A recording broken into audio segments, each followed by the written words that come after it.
Episode 9 on Bad Decisions with Jas.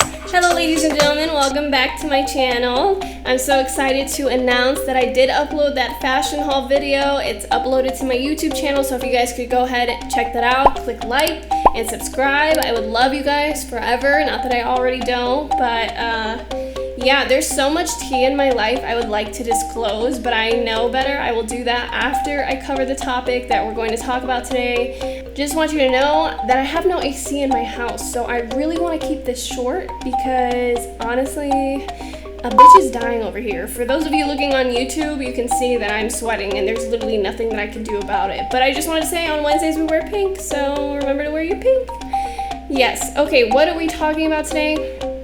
We're talking about toxic people, and I love this. I love this topic. I love talking about toxic people. I really don't think that anybody could be toxic. I just think that their actions make them toxic. But I mean, actions speak louder than words. Like, your actions say a lot about a person. I guess it's the same thing. I guess it does fall in the same category. I don't know. Okay, but we're talking about toxic people, and basically it's just someone who sabotages your happiness. Like, they sabotage your growth, they sabotage everything about you that has potential and wants to grow, but you know, they hold you down, they keep you kind of restricted. They're basically people who keep you in prison. Like, they just make sure that you're locked up. Anyways, you can literally have toxic friendships, you can have toxic relationships, you can have toxic family, you can have toxic colleagues. Like, it just really depends on your environment and what you're working in. For toxic family, that's a little harder. Like, obviously I don't know everybody's business, so it was a little harder for me to look into it and research it. But for a personal standpoint, I think a toxic family member would be like someone who doesn't call you but always wants you to call them. And I think that's really toxic because communication is a two-way street, and it's really important for both people to agree on that. They always want to ask you for money. Oh man, do I got stories about that. Like, someone in my family just loves to gamble, and they gamble and gamble and gamble and then go to different family members to ask for money to gamble some more and lose more money. And like, I guess if your bills are getting paid, which I don't think that they are, personally, I don't know the finances to that extent. I just know that they're always asking people for money. When I was like 16, right, and I first got my job, this person literally was like, could you go and work so I can take your money? And I'm just like, no, what the F? Basically, they always check in just for favors. Like, oh, hey, how are you? Oh, by the way, could you do A, B, and C for me? And I'm just like, cut, block. You can have a toxic relationship. So, you know, I know a little bit about my toxic relationships from my stories. Just kidding. I've had a few toxic things or whatnot. I always go back to the story about the guy who told me I looked like a whore in a dress. Toxic. He was cut. After I proposed to him, that was dumb on my part, but that's okay. That's okay. We live and we learn, right? Like, obviously I'm happy I didn't marry the dude. I got the best boyfriend in the world now. In your relationship, like, they're just people who want to constantly argue with you. Like, they hold you down. They don't want to support you. They don't want to watch you grow. They don't want you to get famous or anything like that. Like, that just reminds me of that one song, Get Famous, by, I don't remember who it was, French Montana, I think, something like that. Literally, they just don't want you to be anything other than the person that they see right now, but everybody changes at one point in their life, at least, and if you're not constantly changing, then maybe you're just complacent and you like where you are. I don't know what it could be, but personally, I'm all about that growth, and if I'm gonna be with somebody, then they better be on the same damn page as me. Like, they better say, okay, we're gonna do this today, and we're gonna help you do this today, and like, it's a give and take. Like, with a boyfriend, I help him do his duties and he helps me do mine. I love that. It's a give and take. Like, we're both giving, we're both taking, but we're taking and giving the same exact amount. It's equal for us. We're equals. In toxic relationships, they just want to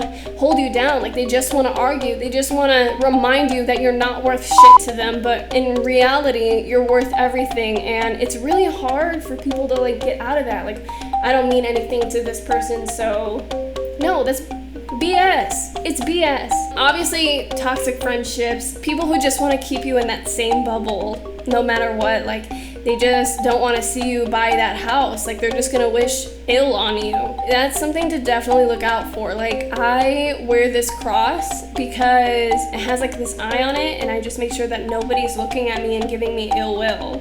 But obviously there are haters and there are lovers, and there's always gonna be that. Like, it's just part of life, as much as I hate to say that. There are also toxic colleagues.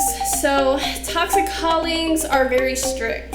They never want to make the work environment fun. I worked in this section where this guy was like, you can't laugh at work, and if you laugh at work, basically he's gonna mess it up. All right, he's gonna like pin it down or something. I don't know how to say it. I'm stupid, so just excuse me. And he never wanted any of us to smile. We couldn't joke, we couldn't smile. We literally couldn't be on our phones. We couldn't search anything on Google. The only screens that could be on our computers were related to work, point blank. And if they were anything else, then we were in trouble.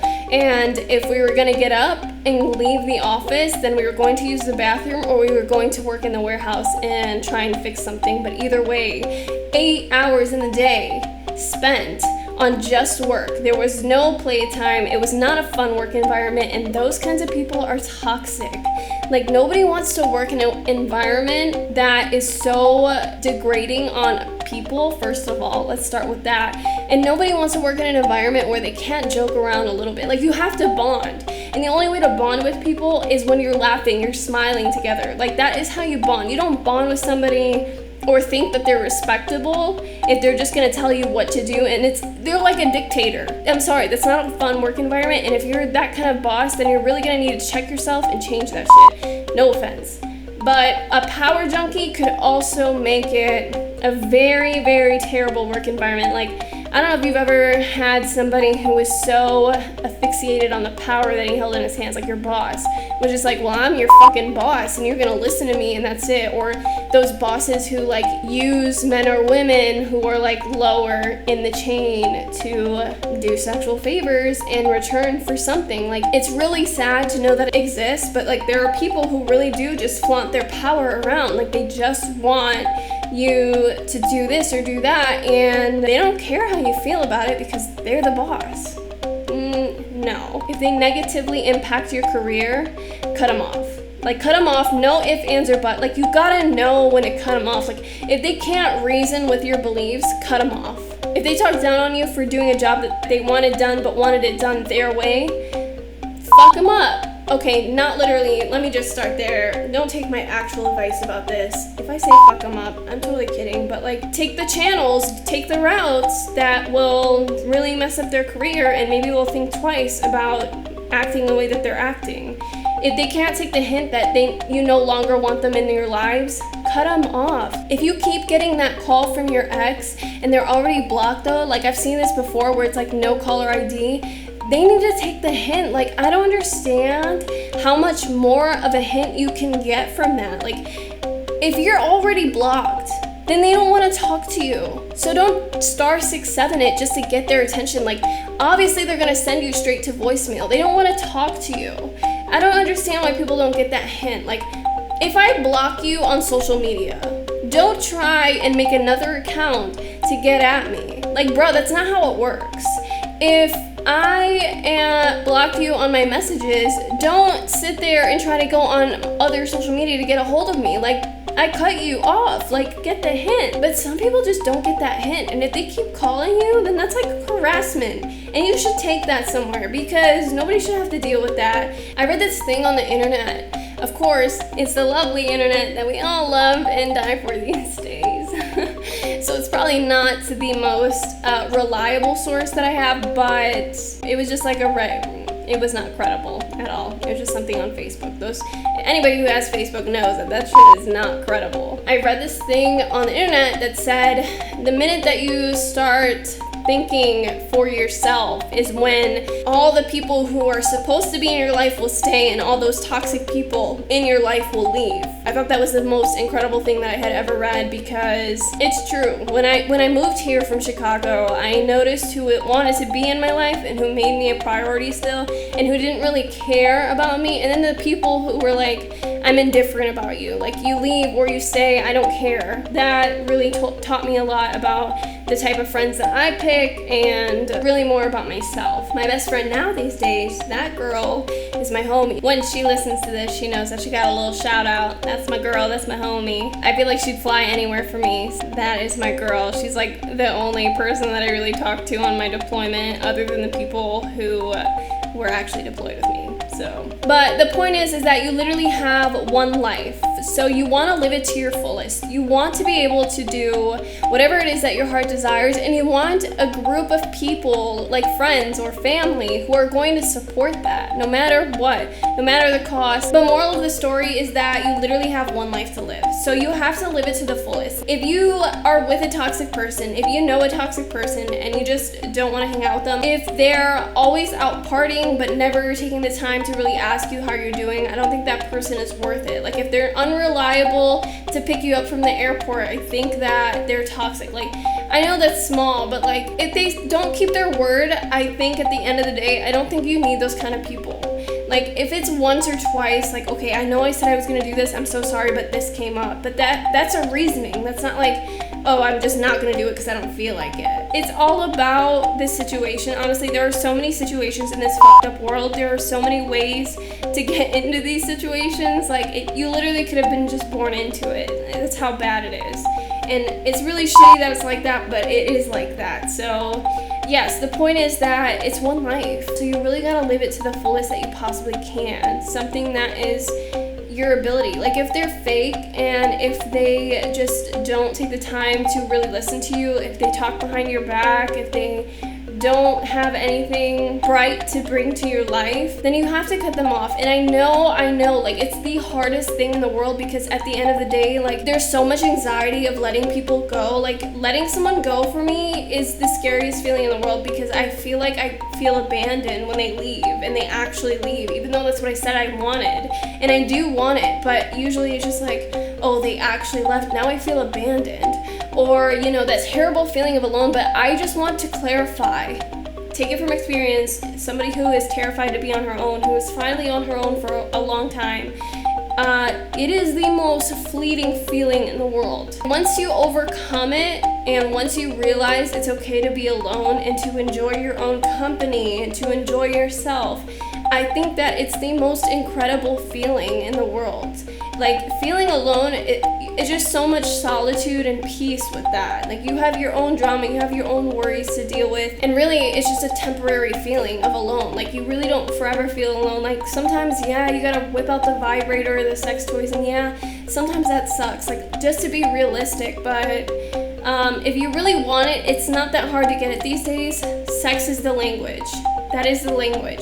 It's just about accepting that feelings. It's just about knowing that once it passes, you will come to terms with it, and eventually you'll be so peaceful in it, it will be hard for you to get out of it. Keep that in mind. Like, you're gonna have to know when it's time to cut people off. I think that's a part of people growing, and it's really hard to do that, I know from experience. But so we're gonna go ahead and get into my life now. So thank you to those who just wanted to listen to the episode. I appreciate it. All right, we're gonna talk about me. So what is new in Jazz's life?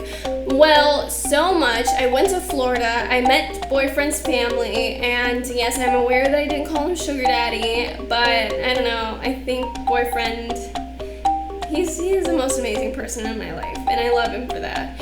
I met his family at Texas Roadhouse, and that was so nerve-wracking. I called my mom before I met his family, because like, I've had experience of meeting people's families, and I said that on my last podcast.